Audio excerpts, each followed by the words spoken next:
मैं राघवेंद्र सिंह डुल्लोद, भारतीय अश्व संस्था का उपाध्यक्ष, आज सभी अश्व पालकों को एक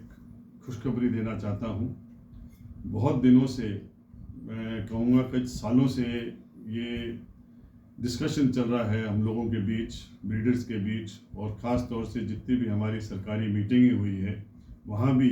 इस बात पे चर्चाएं बहुत हुई है कि मारवाड़ी घोड़ा और साथ साथ दूसरे भी जो हमारे भारतीय नस्ल के घोड़े हैं उनकी प्योरिटी के बारे में, उनकी ब्रीड के बारे में, कि वो ब्रीड कहाँ से आई, कैसे उसका ओरिजिन हुआ, और इंडिया में क्योंकि इतनी सालों से हमारे यहाँ बाहर से विदेशी आते रहे, भारत के राजाओं से उनके लड़ाई होती रही, घोड़े आते गए और जाते गए, तो ये एक धारणा पैदा हुई कि बहुत मिक्स ब्रीडिंग हुई है। इसके लिए बहुत हमने कोशिश करी,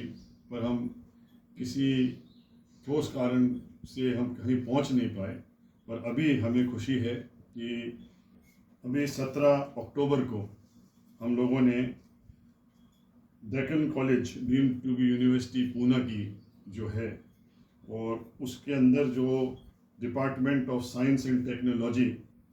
और उसी का एक चैप्टर है science and heritage research initiatives, उसके तहत हम लोगों ने वहाँ के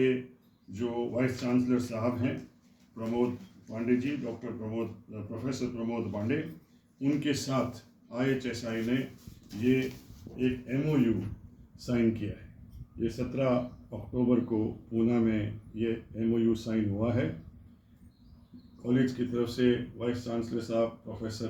प्रमोद पांडे जी और भारतीय अश्व संस्था की तरफ से मैंने इस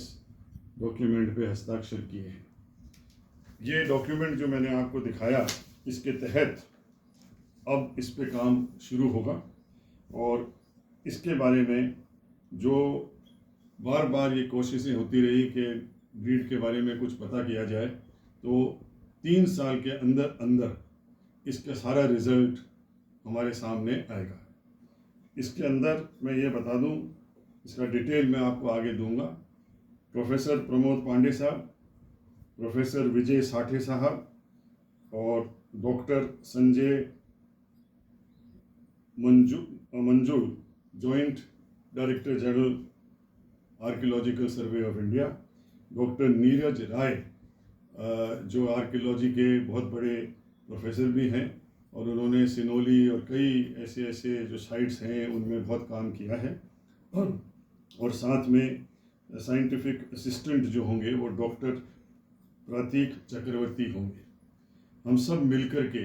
इस प्रोजेक्ट पे काम करेंगे। मैं जब वहाँ कॉलेज में था, मैंने उनकी लैब देखी,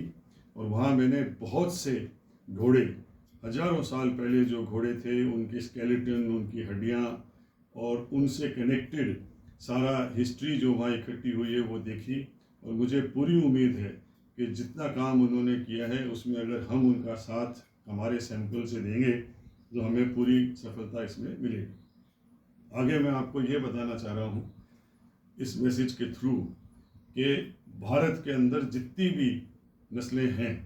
मारवाड़ी, काठियावाड़ी, सिंधी, मणिपुरी,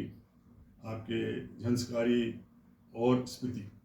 और अगर पोनी भी हैं, डेक्कनी पोनी हैं, भीमतड़ी हैं, और भी पोनीज हैं, इन सब के ब्लड सैंपल हम लोगों को कलेक्ट करने हैं। हमें कम से कम 30 या 40 सैंपल हर नस्ल का हमें इकट्ठा करना है, और जितनी जल्दी हम इसको इकट्ठा कर पाएंगे, जितनी जल्दी ये काम शुरू हो पाएगा। हमें ब्लड सैंपल इकट्ठा करने के लिए 25 साल से ऊपर की उम्र के घोड़ों का हम ब्लड लेना चाहेंगे। जितने पुराना